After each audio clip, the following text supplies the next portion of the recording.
바울은 골로새 교회 성도들을 가리켜서 하나님이 택하사 거룩하고 사랑받는 자라고 말합니다. 이 표현은 이방인이었던 골로새 교회 성도들에게 언감생심, 감히 마음에라도 품을 수 없었던 말이었습니다. 그 말은 유대인들의 전유물이었기 때문입니다. 예수 그리스도의 십자가 대속의 은혜가 아니었다면 골로새 교회 성도들만이 아니라 우리도 하나님의 사랑과는 거리가 한참 먼 자들로 남게 되었을 것입니다. 바울은 예수 그리스도로 말미암아 이방인에게 허락된 놀라운 은혜를 에베소서 2장 12절 이하에서 이렇게 증거합니다. 그때의 너희는 그리스도 밖에 있었고 이스라엘 나라 밖의 사람이라 약속의 언약들에 대하여는 외인이요 세상에서 소망이 없고 하나님도 없는 자이더니 이제는 전에 멀리 있던 너희가 그리스도 예수 안에서 그리스도의 피로 가까워졌느니라. 그러므로 이제부터 너희는 외인도 아니요 나그네도 아니요 오직 성도들과 동일한 시민이요 하나님의 권속이라고 말합니다. 유대인에게든 이방인에게든 택하심은 그 자체가 은혜요 놀라운 신비입니다. 유대인이든 이방인이든 사람에게는 하나님께 택함 받을 만한 자격을 갖춘 자가 없기 때문입니다. 신명기 7장 7절에서 모세는 하나님께서 이스라엘을 자기 백성 삼으신 은혜를 이렇게 증거합니다. 여호와께서 너희를 기뻐하시고 너희를 택하심은 너희가 다른 민족보다 수요가 많기 때문이 아니라 너희는 오히려 모든 민족 중에 가장 적은이라고 말합니다. 택하심은 그냥 하나님의 은혜로 된 것이라는 말씀입니다. 하나님 나라의 본 백성으로 부름받은 유대인의 처지가 그러할진데 이방인이야 오죽하겠습니까? 하나님의 택하심을 입은 자와 입지 못한 자의 처지가 세월이 갈수록 얼마나 땅과 하늘로 현격하게 달라지는지 성경이 여러모로 증거하고 있는데 그 증거를 우리가 묵상해 볼 때에 하나님의 택하심에서 멀리 떨어져 있던 우리가 예수 그리스도의 십자가 희생으로 인하여 택하심을 입게 되었다는 것. 그래서 우리가 장차 세월이 갈수록 더욱더 완전한 복을 향해서 하나님의 복을 향해서 나아가는 자로 택함을 받게 되었다는 것은 얼마나 놀랍고 큰 은혜인지 알 수가 없습니다. 우리가 자격이 없지만 예수 그리스도의 십자가 희생으로 인하여 택하심을 입게 된 것이 너무나 놀랍고 큰 은혜입니다. 그 은혜의 신비 앞에서 겸손히 감사하고 은혜 입은 자에게 합당한 자로 세워지기를 힘쓰는 것이 골로새 교회 성도들의 본분이요 또한 이방인이었던 우리의 본분이라는 것을 오늘 바울은 말하려고 하는 것입니다. 거룩하고라는 이 말도 이방인인 골로새 교회 성도들에게 천부당 만부당 전혀 합당한 말이 아닙니다. 거룩하고 이 말은 원뜻이요 하나님을 위하여 따로 구별해 놓은 이라는 뜻이라고 합니다. 그러니까 그 원뜻에 큰 은혜가 담겨 있는 거죠. 본래 거룩해서 구별해 놓은 것이 아니라 하나님께서 구별해 놓으셨기 때문에 거룩하게 여겨지게 되었다는 것입니다. 그게 바로 오늘 이 본문 택하사 거룩하고라는 이 거룩하고의 뜻이라는 거죠. 태생적으로 거룩한 게 아니라 하나님이 구별해 주심으로 인하여 거룩하게 여겨졌다는 것입니다. 출애굽과 레위기에 성막을 봉헌하는 장면이 기록되어 있는데 떡상, 향단, 제단, 등대, 물두멍, 언약궤 이런 성전 기물을 만드는 재료가 특별한 것이 아닙니다. 그냥 여염집의 식탁이나 궤짝, 대야, 등잔을 만드는 것과 똑같은 재료로 만든다는 거예요. 그렇지만 이것을 구별하는 거룩한 기름, 관유를 만들어서 그 관유를 거기에 바르는 순간부터 그 기물들은 하나님의 것으로 구별되어서 하나님을 섬기는 거룩한 일에 사용되기 시작하는 겁니다.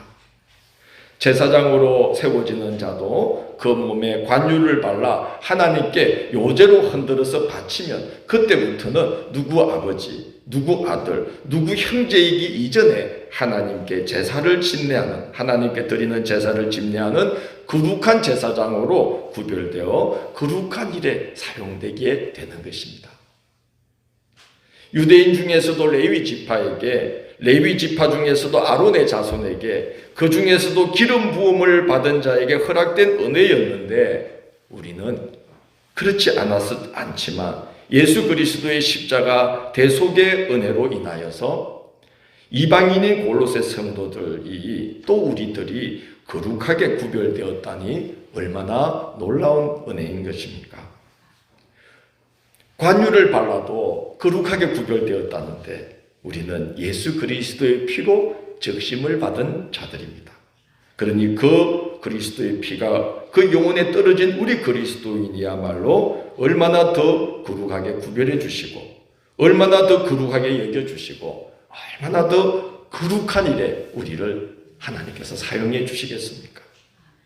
우리를 구별해 주시고, 우리를 거룩하게 여겨 주시고, 우리를 거룩한 일에 사용하고 있다는 가장 분명한 증거는 바로 저는 이 자리라고 믿습니다. 우리는 지금 거룩한 성전에 있습니다. 우리는 지금 하나님을 예배하는 거룩한 자리에 참여하고 있습니다. 얼마나 거룩하게 구별되고 얼마나 거룩하게 사용되고 있습니까? 우리는 이럴 자격이 없는 자들인 걸 우리가 너무나 잘 압니다. 그냥 하나님이 택하사 거룩하게 구별해 주심으로 인하여 우리는 이렇게 죄인된 우리가 거룩한 자리에서 거룩한 일에 쓰임받고 있다고 믿습니다. 예수 그리스도의 피가 이토록 놀랍고 신비롭고 특별한 은혜를 우리에게 준 것입니다. 우리는 예수 그리스도의 피 흘리심으로 인하여 천부당 만부당한 은혜를 입은 자입니다. 그 은혜에 합당하게 거룩한 삶을 힘써 사는 것이 은혜 입은 자의 합당한 모습이다. 오늘 그걸 바울이 말하려고 하는 것입니다. 사랑받는 이라는 이 말, 이건 정말 은혜 중에 은혜요, 신비 중에 신비입니다. 하나님께서는 이스라엘을 특별히 사랑하신다고 성경 곳곳에서 말씀합니다.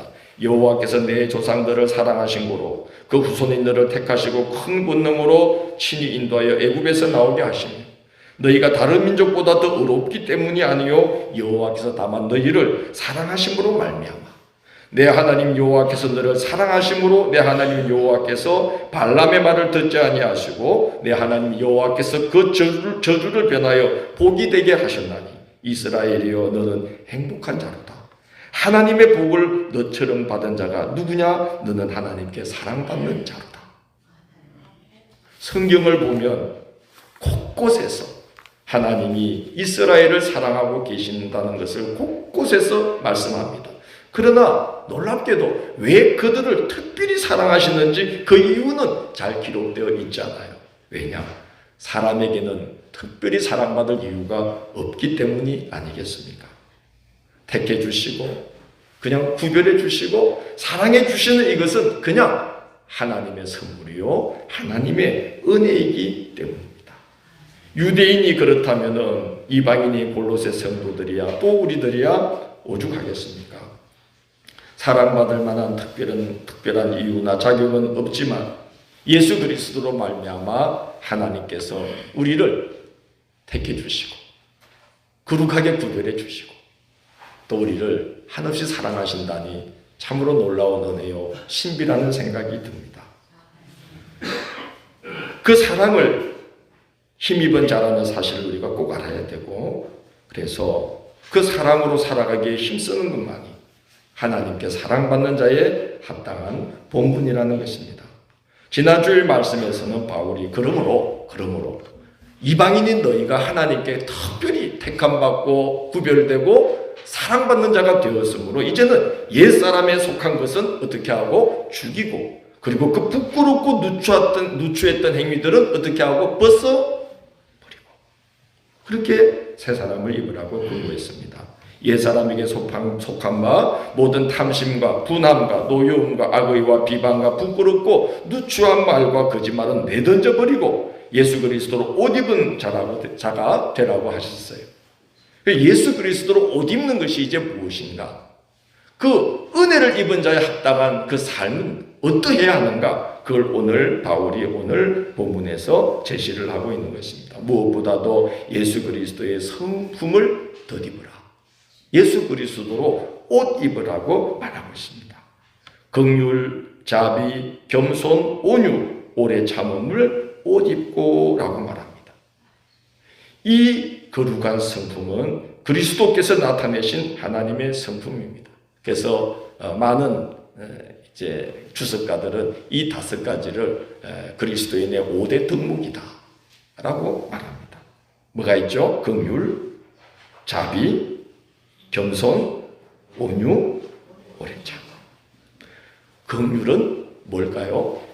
불쌍히 여기는 겁니다. 공감하는 겁니다.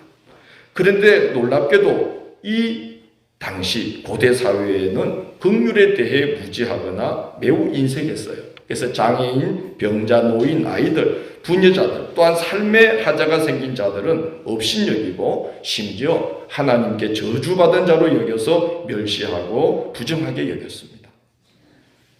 그런 자들을 긍휼히 여기신 예수님이 아니었다면 인류의 정신세계는 아직도 고대 사회의 수준을 벗어나지 못했을 것입니다. 바로 그런 시대에 바울은 그리스도인들을 향해서 긍휼을 옷 입어라.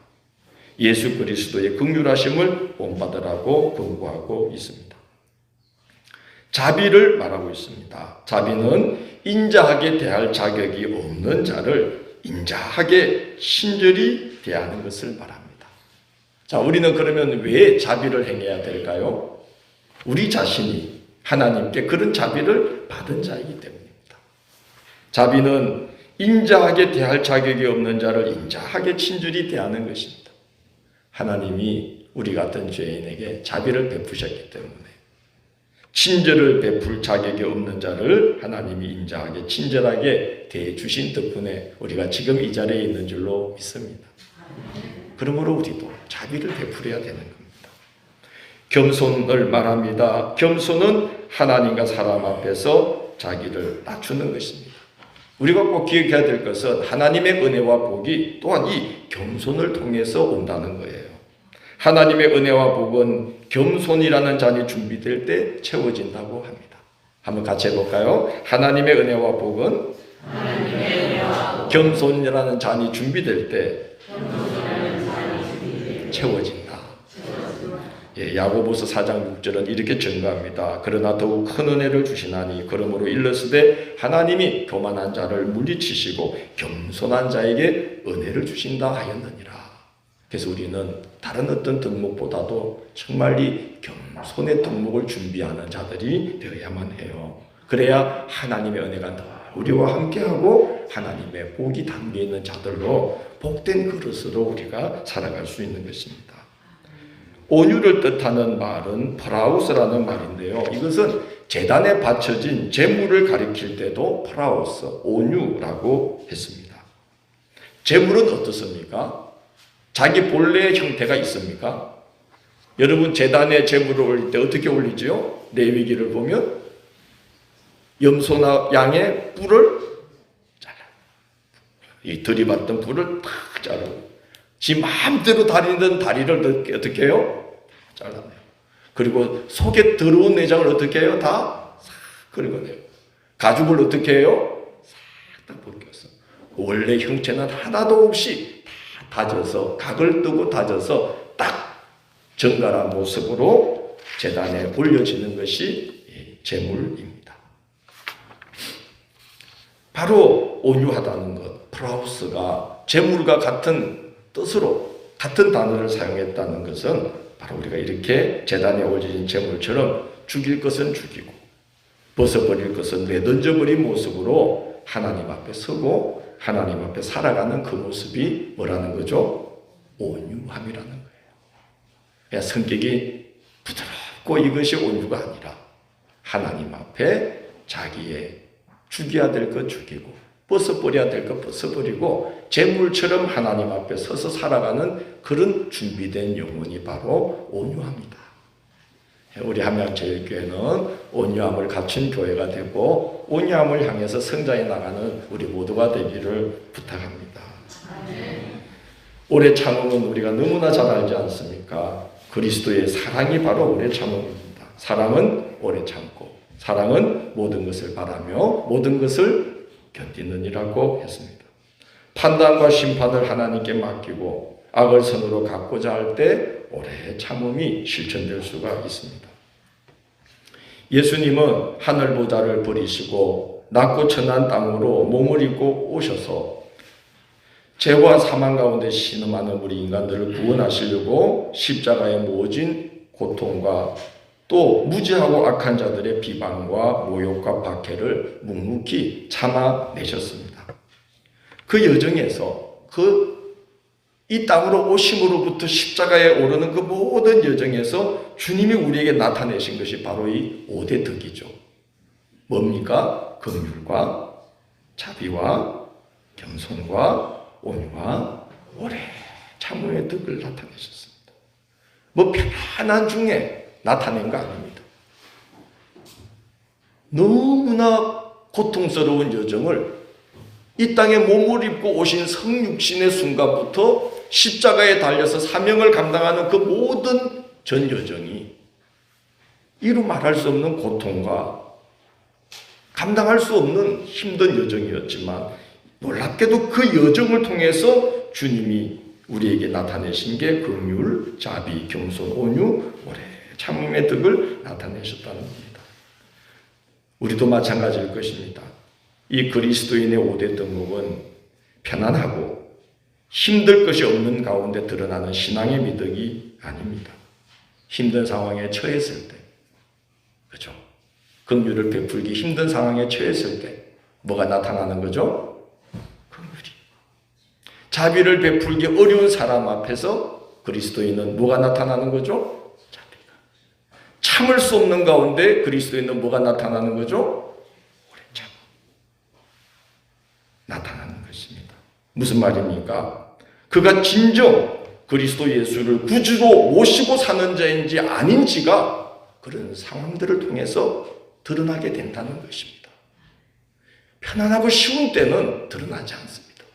예수님도 전 생애가 고통 가운데 예수님이 그렇게 놀라운 덕목을 긍휼, 자비, 겸손, 온유, 오래 참음을 예수님이 그 고통 가운데 나타내신 것처럼 우리도 이 힘든 상황 가운데 있을 때에 그가 정말 이 예수님을 긍휼과 자비와 온유와 그리고 오래 참음과 이 예수 그리스도를 그가 정말 모시고 살아가는 사람인지 아닌지가 그때에 드러나게 된다는 것이죠. 골로새 강해를 시작하면서 처음에 말씀드렸듯이 골로새라는 지역은 인근 라오디게아와 히에라폴리에 치여서 쇠퇴해 가던 중에 두 번에 걸친 대지진으로 무척 힘든 상황에 놓여 있었고 또 교회에 침투한 이단 사설들과 그로 인해 의견이 엇갈리는 그 교우들 사이에 갈등이 빚어지고 있는 상황에 있었습니다. 개인적으로나 또 교회적으로 그리스도의 덕이 아니면 신앙의 순전함과 교회의 정체성을 지켜나가기가 너무나 힘든 상황에 있었다는 겁니다. 그래서 바울 사도는 너희는 하나님이 택하사 거룩하고 사랑받는 자처럼 긍휼과 자비와 겸손과 온유와 오래 참음을 뭐하라? 옷 입어라. 옷 입어야 된다. 예수 그리스도로 옷을 입어야만 지금 그 상황에서 신앙의 순전함과 교회의 정체성을 지켜나갈 수가 있다 하는 것입니다. 사람 힘으로는 할 수 없다는 겁니다. 그리스도로 옷 입는 것은 그리스도를 힘입고 그를 본받아 사는 것을 말합니다. 성경에 보면 옷 입는 그 이미지가 많이 나옵니다. 바울은 이렇게 말합니다. 우리가 이렇게 옷 입으면 그리스도 앞에서 우리는 벗은 자들로 발견되지 않으려 함이라고 말합니다.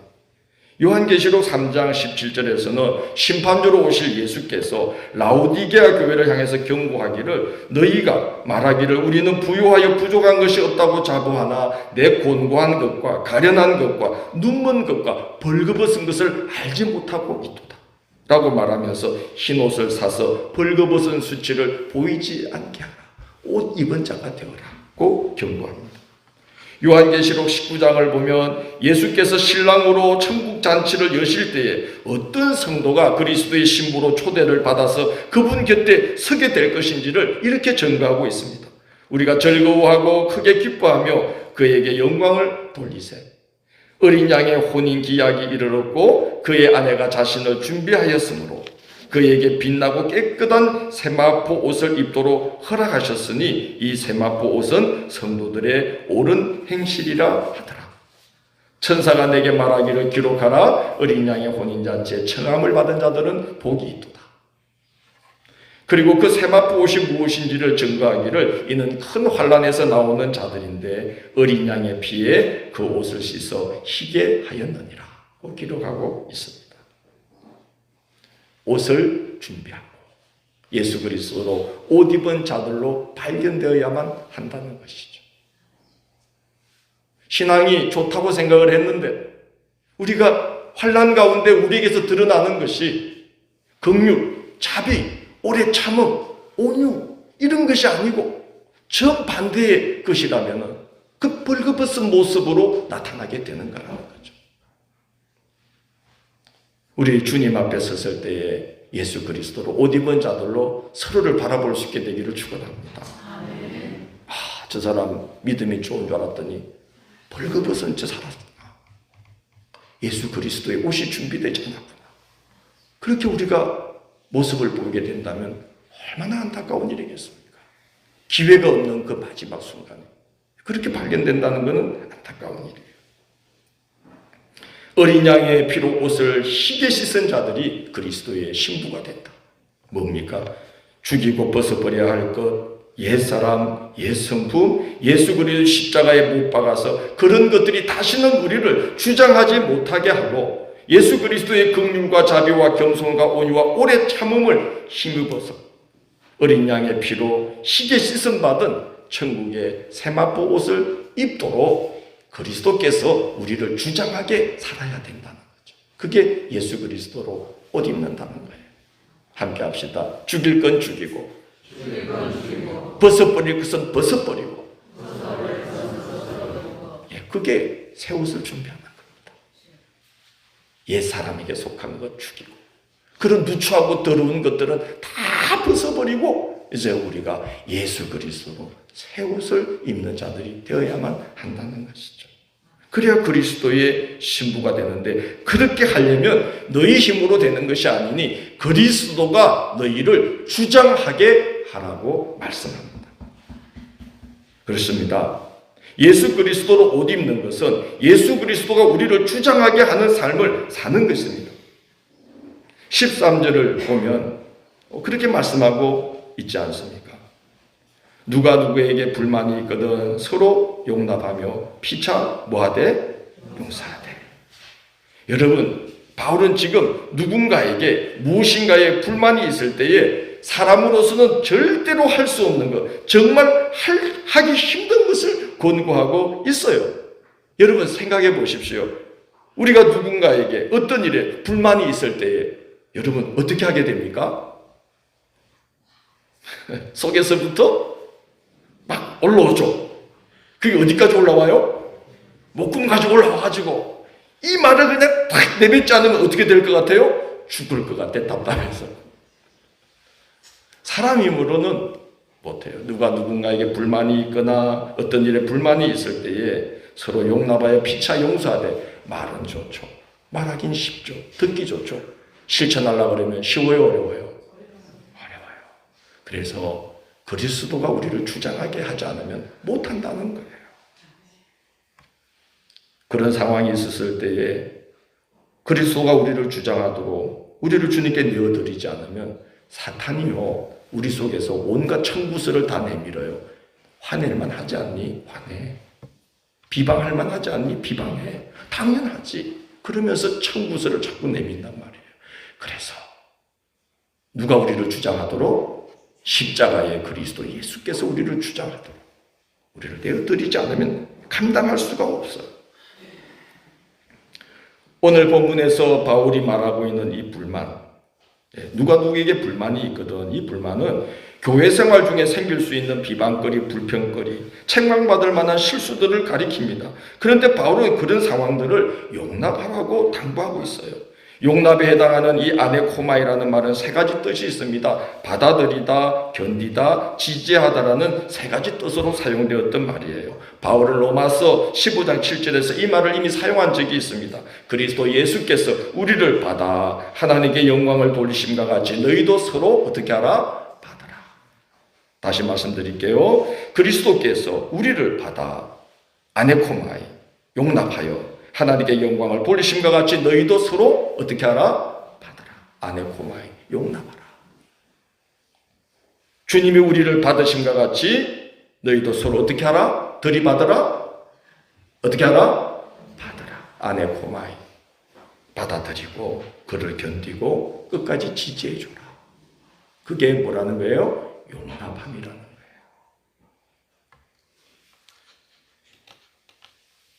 그 사람과 그 사람으로 인해 생긴 힘든 상황들을 견디고 그를 계속 지지하고 기도해주고 격려하는 이것이 바로 용납함이며 용서함이라는 것입니다.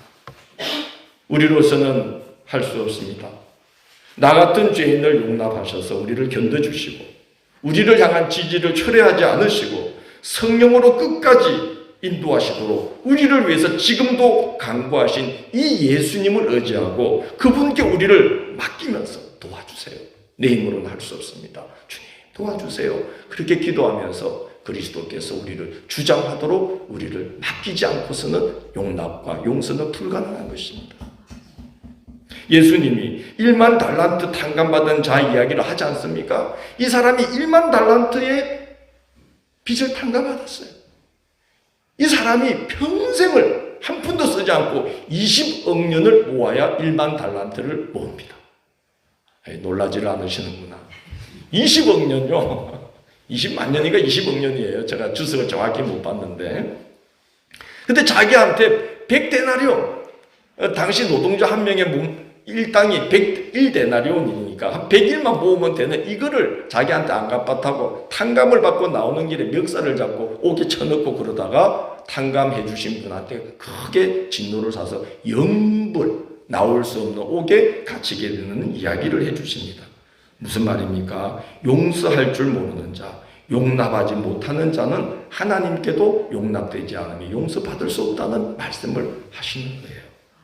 두려운 이야기입니다만 사람 힘으로는 이 비극을 피해갈 수 없다는 겁니다.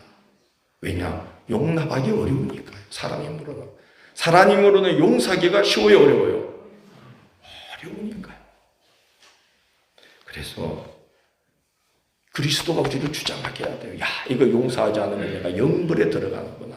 하나님께도 내가 용서받지 못하는구나. 이 생각을 하면서 그리스도께서 우리를 주장하도록 우리를 주님께 내어 맡게 된다는 거예요. 나는 못합니다. 주님 해주세요. 이래야 된다는 거예요. 더 어려운 말씀도 하고 있어요. 그리스도의 평강이 너희 마음을 주장하게 하라고 그럽니다.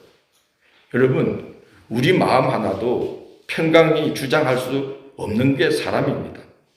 그런데 오늘 말씀에 보면은 더 놀라운 말씀을 하고 있어요. 너희는 평강을 위하여 어떻게 부르심을 받았나니?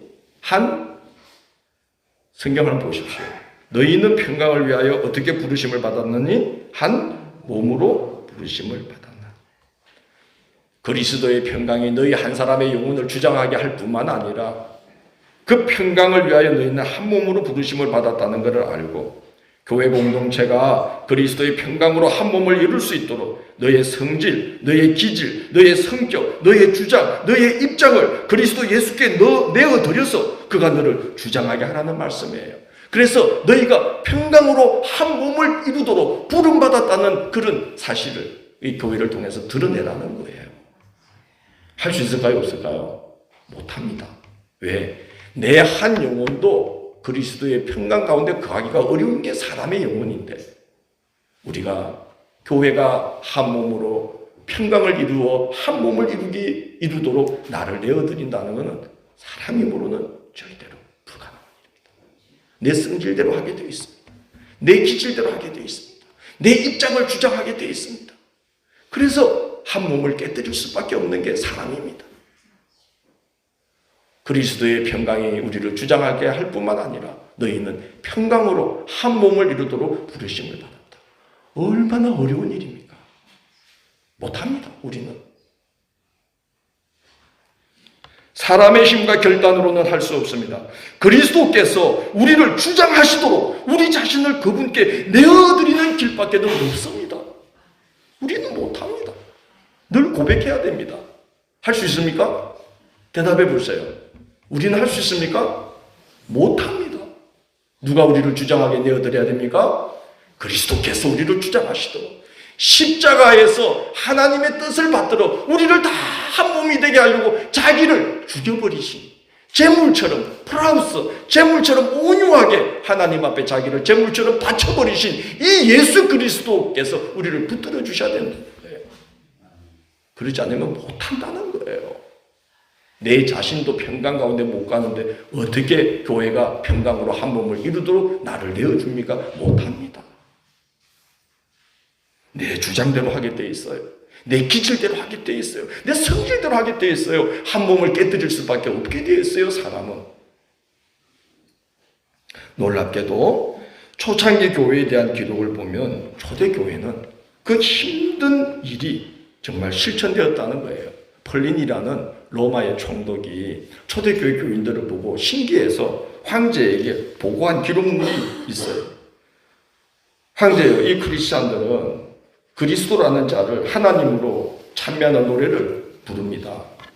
밤이 새도록 하나님을 찬미하며 집회를 하고 있습니다. 그들은 죽음을 당하고 비방을 당하고 모욕을 당하고 있는데 어떻게 저럴 수 있는지 모르겠습니다.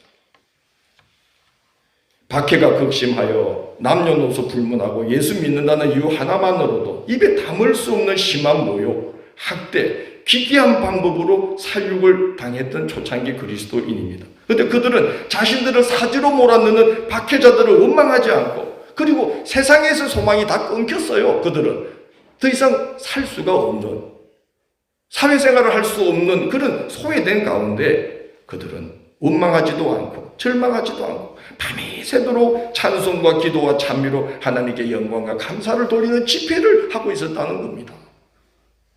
어떻게 가능하겠습니까? 오늘 바울이 그 비결을 말하잖아요. 그리스도의 평강이 그들을 주장했기 때문입니다. 그리스도의 말씀이 그들 속에 풍성히 거했기 때문입니다. 무엇을 하든지 주 예수의 이름으로 했기 때문입니다. 그들을 주님께서 온전히 주장했기 때문에 악을 선으로 갚고 원수를 사랑으로 갚을 수가 있었던 겁니다.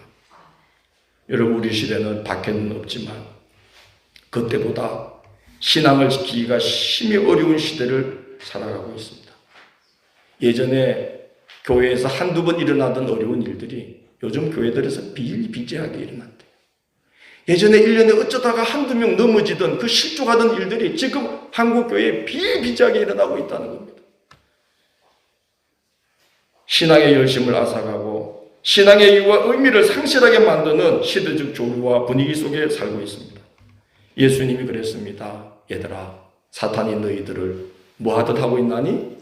밀가부르듯 하고 있다. 너희를 잡아먹으려고 손바닥에 올려놓고 사탄이 껍질을 벗겨서 먹으려고 지금 막 으깨고 있다. 그러니 너희들이 깨어 경성하지 않으면 이길 수가 없다. 여러분, 우리가 지금 바로 그러한 시험대에 올라있는 시대를 살고 있다는 것을 우리는 명심해야만 됩니다.